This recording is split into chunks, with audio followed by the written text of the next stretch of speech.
պատրաստելու եմ հեշտ, շատ հեշտ, աննկարագրելի հեշտ աղանդեր, որը կարող եք սեղանին դնել 10 րոպեի ընթացքում։ Ինձ անհրաժեշտ է 3 թերթ ֆիլո խմոր։ Սկզբում միացնում եմ ջեռոցը 180 աստիճանով եւ անցնում եմ գործի։ Թավան պատում ենք բուսայուղով, դնում ենք ֆիլո խմորի առաջին շերտը, մեղր ենք ծորացնում,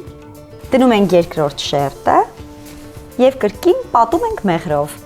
Եվ երրորդ շերտն ենք դնում եւ երրորդ շերտի վրա մի փոքր բուսայուղ ենք անում։ Եվ 10 րոպեով դնում ենք ջեռոցը, մինչ կարմրի, իսկ այս ընթացքում նախապատրաստեք հունական յոգուրտը, մանրացրեք ելակը եւ ընկույզը։ Պատրաստ է, սկսում եմ հավաքել աղանդերը։ Դնում ենք յոգուրտը, ելակ, ընկույզ, ֆիլոյի թխված թերթիկները, կրկին յոգուրտ, ելակ, ընկույզ